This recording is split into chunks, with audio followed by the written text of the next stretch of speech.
Hello, Facebook. Welcome back to 90 Days to Becoming an Awesome Person. We are just setting up our Instagram right now and we'll get started.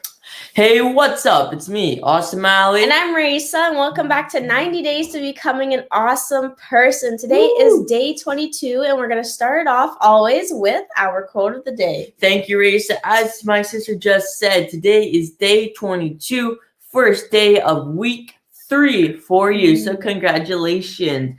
Today's quote of the day is by none other than Winston S. Churchill. He said, "Success is not final. Failure is not fatal. It is the courage to continue that counts." Wow, I really like that. Raisa, what are your thoughts, comments, perspective on that quote? I like the courage part. I think when you have a certain amount of courage and bravery, you can definitely start doing the things that will help you succeed, and start experimenting with the things that will help you fail, because the more you fail, the more lessons you learn. So it's not necessarily a bad thing. And, when you have the courage to stand up from failure, then you will see your success in the end, even if it's a small one or, a very large success. So that's what I have to say on it. Nice. I like that. How you said success is not final. So it's not when you achieve success, it's not the end thing. There's always something more. And that's something I've tend to start to see a lot more is when people finally achieve what they've always been going after. It only lasts for so long, and then they have to do another thing. And it's not because people like to say, oh, they don't understand, they're not grateful enough, or they don't understand what they've got in their hands. I don't think that's it. I don't think it's not that they don't understand what's in their hands. It's that as human beings, it's natural for us to continue to do more, be more, and continue to grow. It's a very natural thing. So once you do receive something, it's either you're growing and continuing with that success, or you're dying and going down with failure. So it's your choice. You can't stay stagnant. Like you did a great example, if in nature, a natural balance is either dying or growing. Nothing's stagnant. Great example, the water, when water is fresh and clean and it's moving, it's drinkable and stuff, right? Even from the river, when it's moving fast, you can drink it. And then if it's not and it's just stagnant, it's really poisonous. It starts to create a swamp and marshy. Bugs started to track. Yeah, but I would also have to say that sometimes it's okay to be stagnant as well, in the same way that, what was it? Oh, onions. So green onions. Our mom, what she did was she took like a little glass bowl or a plastic bowl, filled it with water, and actually took like a little tiny stem of a green onion.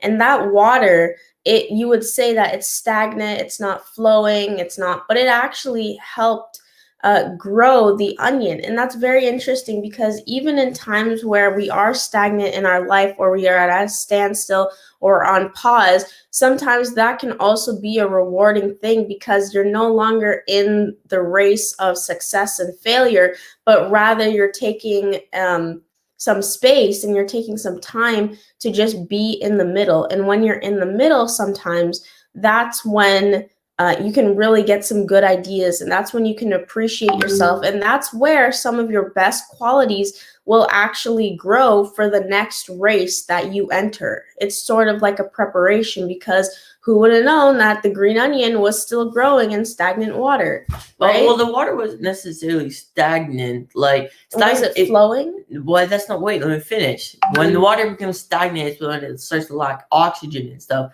If you pour water into a glass of water, it doesn't mean it's stagnant yet, because it's still moving. Underneath, it's still moving. Yeah, but you still have the plants on the top. Yeah, but it's not stagnant, Teresa. We're still talking in terms of actually growing things. Like you're in an habitual environment and you're growing with flowing water, it's nourishing the other plants. Rather, if it's stagnant, it's not necessarily doing that, but it actually is.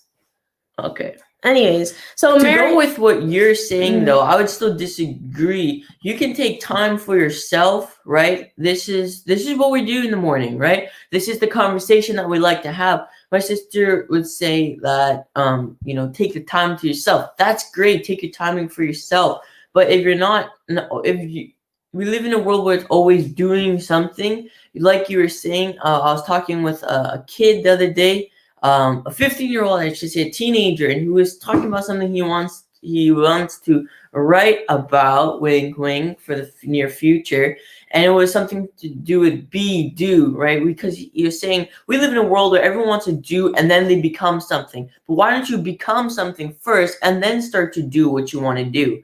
Right. And that's kind of reminds me of in 7 Habits for Highly Successful People, Stephen R. Covey's talking about the inside out method. And that's kind of relating to what you're saying is, take some time for yourself and grow. But this is where I disagree. You can take time for yourself, right? But you have to continue to grow as you do that. If you put yourself, this might be extreme, but if you're taking yourself away for society for like several years just to focus and develop yourself and stay in the hide, that doesn't work, because we live in a society that you always have to be meeting people, you're always going to be interacting, so you have to learn to grow in that environment as you're growing towards your ideal thing.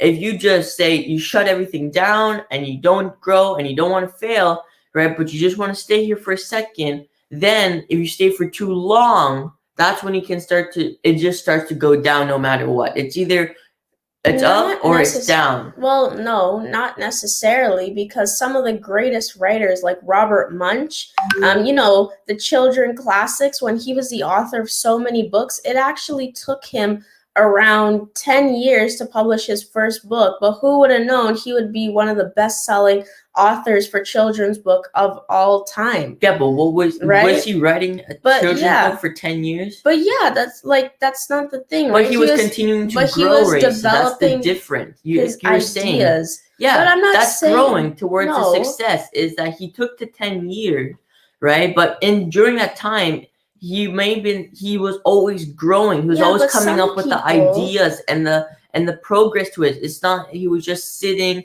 and looking at a blank piece of paper. He was doing something towards what his ideal thing is. That's what I'm saying. You can't stay stagnant in this world. You always have to be growing towards your ideal thing, even if you're taking time for yourself at the same time. Yeah, but sometimes, okay, this is a great example to what you're talking about, because Mary Long was saying sometimes we need stillness to grow and heal. Yoga and meditation teaches us about stillness. So my point is showing that even if you are stagnant, it's like healing. For example, what if someone had gone through a traumatic experience and maybe they need a couple months or a couple years? You don't know, right? So sometimes people cannot focus on their ideal life or ideal purpose in the moment that they need to heal, in the moment of stagnation, right?